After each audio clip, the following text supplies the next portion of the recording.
નમસ્કાર મિત્રો, સ્વાગત છે તમારું અમારી ચેનલમાં. મિત્રો, આજે આપણે ખૂબ જ સુંદર ટોપિક વિશે વાત કરવાના છીએ. ગરમીની ઋતુ શરૂ થઈ ગઈ છે અને ગરમીની ઋતુની અંદર જે લોકોના શરીરમાં ગરમી હોય અથવા તો શરીરમાં વધારે પડતો ગરમીનો કોઠો હોય, લોહીમાં ગરમી હોય, પેટમાં ગરમી હોય, આવા લોકોને ગરમીથી સમસ્યા જે થતી હોય, જેની અંદર મિત્રો ખાસ તો ગરમીને લીધે ઘણા લોકોને છાતીમાં થતી બળતરા થાય છે, આંખોમાં પણ બળતરા થાય છે, તથા પેશાબમાં બળતરા અને હરસની સમસ્યા થઈ જાય છે. અથવા તો ગરમીને કારણે પણ એવી સમસ્યા થાય છે કે આખો દિવસ શરીર છે એ ગરમ રહે છે. એવું ફીલ આપણને થતું હોય કે ઠંડુ ખાવાની ઈચ્છા થાય, અથવા તો વારંવાર ઠંડા પાણીથી નાહવાની ઈચ્છા થાય, ઠંડા પાણી પીવાની ઈચ્છા થાય. આવી જો સમસ્યા તમને થતી હોય તો એ સિવાય મિત્રો ગરમીને લીધે ઘણી વખત ગરમી છે એ વધી જાય આપણા શરીરમાં તો નાકમાંથી લોહી નીકળવાની સમસ્યા પણ થાય છે, એટલે કે નાકોડી ફૂટે છે. આવી ઘણી બધી એવી સમસ્યાઓ થાય છે જે ગરમીને લીધે જ થતી હોય છે. મોટા ભાગે શરીર છે એ હીટ થતું હોય એવું આપણને લાગતું હોય છે, જેને કારણે અસહ્ય બળતરા પણ થતી હોય છે.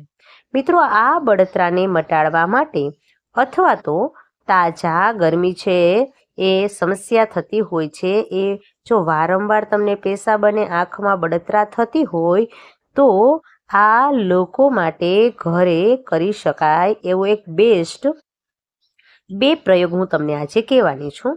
આમ તો ઘણી બધી રીતે આપણે આપણા શરીરની ગરમીને મટાડી શકીએ છીએ. આપણા ઘરે સમાયેલી દવાઓ છે, દેશી દવાઓ છે, એના દ્વારા દેશી જડીબુટ્ટીઓ જે શરીરમાં રહેલી છે, આજે વધારાની ગરમી છે એને આખા કોઠાની ગરમી એને દૂર કરી નાખશે અને મટાડી પણ દેશે. મિત્રો, સૌથી પહેલાં હું કહું ને તો ગરમીની ઋતુમાં સૌથી બેસ્ટમાં બેસ્ટ હોય ને તો એ છે નાળિયેર પાણી, જે શરીરની અંદર રહેલી વધારાની ગરમીને ખેંચીને કાઢી નાખે છે. એમ કહી શકાય કે નારિયેળ પાણી, જે લીલા નારિયેળનું પાણી છે એ બધા લોકોને ન પરવડે, કેમ કે દરરોજ પીવું એ ઘણી વખત આર્થિક રીતે પણ પોસાઈ શકે એમ નથી.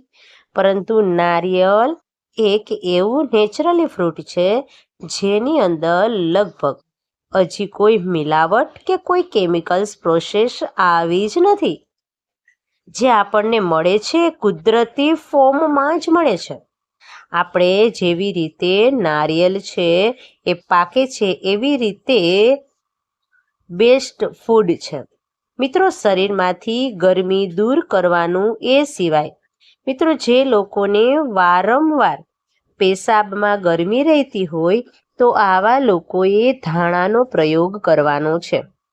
હા મિત્રો, ધાણાનો પ્રયોગ ઉપયોગી સાબિત થાય છે આવા લોકો માટે, કેમ કે તેને પેશાબમાં ગરમીને કારણે બળતરા થતી હોય છે અને દરેક અંગોમાં અલગ અલગ સમસ્યા, દરેક લોકોની તાસીર પ્રમાણે અલગ અલગ સમસ્યા થતી હોય છે. મિત્રો, પેશાબમાં શરીરમાં રહેલી તાજા ગરમીને કારણે જ પેશાબમાં બળતરા થતી હોય છે. તો મિત્રો, રાત્રે તમારે સૂતી વખતે 1 ચમચી આખા ધાણા લઈ લેવાના છે, સૂકા ધાણા, અને 1 ગ્લાસ પાણીમાં તેને પલાળી આખી રાત રહેવા દેવાના છે. સવારે ઉઠીને આ ધાણા છે તેને પાણીમાં મસળી નાખવાના છે અને પછી જે ધાણાની અંદર 1 ચમચી તમારે સાકર નાખી દેવાની છે, સાકરનો પાવડર, અને એને હલાવી અને એક પ્રકારનું એક કુદરતી શરબત બનાવવાનું છે.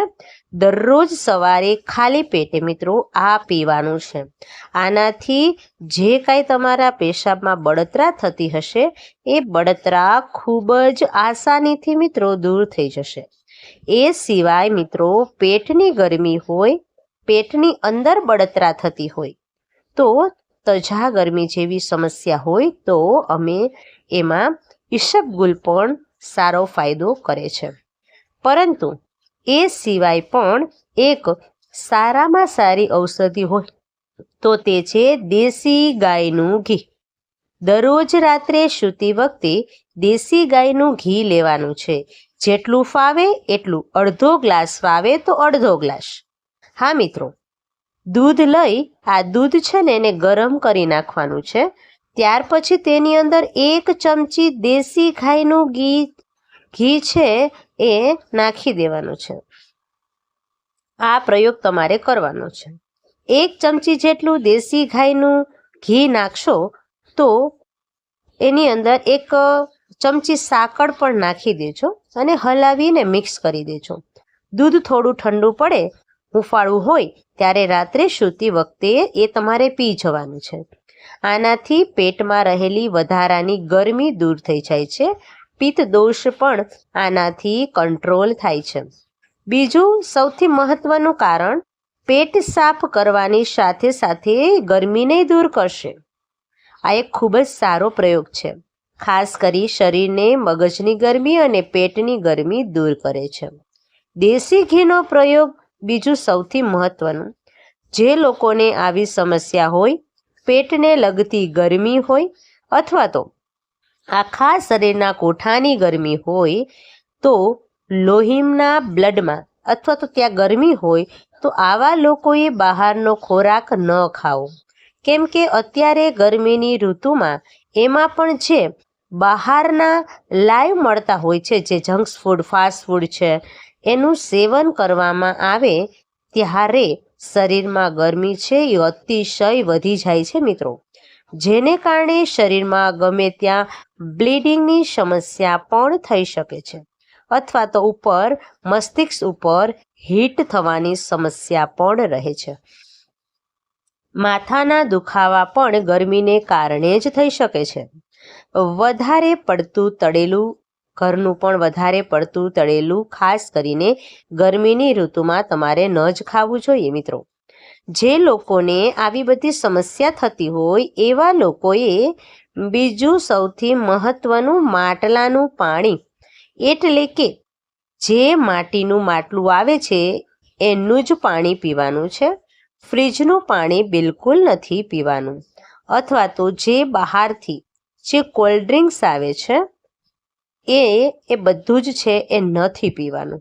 પરંતુ તમને ઠંડા પીણા પીવાની ઈચ્છા થતી હોય તો માટલાના પાણીની અંદર લીંબુ શરબત બનાવીને, એટલે કે પાણીની અંદર માત્ર લીંબુનો રસ નાચવીને તમે 1 ચમચી એમાં સિંધવ મીઠું નાખી શકો છો.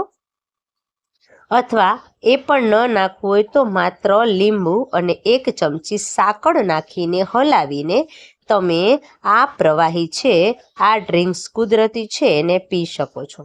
એનો સ્વાદ પણ ખૂબ જ સરસ આવશે. અને મિત્રો, લીંબુ શરબત આ રીતે દિવસમાં ખાલી 1 જ વખત તમે પીશો તો આ શરીરમાં બધી જ ગરમીને દૂર કરશે. મિત્રો, હવે નાની નાની બાબતો છે એની તકેદારી તમારે રાખવાની છે તો પણ શરીરમાં રહેલી વધારાની ગરમી દૂર થઈ જશે. અને ગરમીની ઋતુમાં ખાસ કરીને મિત્રો, ઉનાળામાં જે લોકોના શરીરમાં તજા ગરમી જેવી સમસ્યાઓ હોય છે, આવા લોકોને આટલી જ તકેદારી રાખવાની છે. હા મિત્રો, તમારો આ વિડીયો જોવા બદલ ખૂબ ખૂબ આભાર. હવે મળીશું નવા વિડીયોમાં.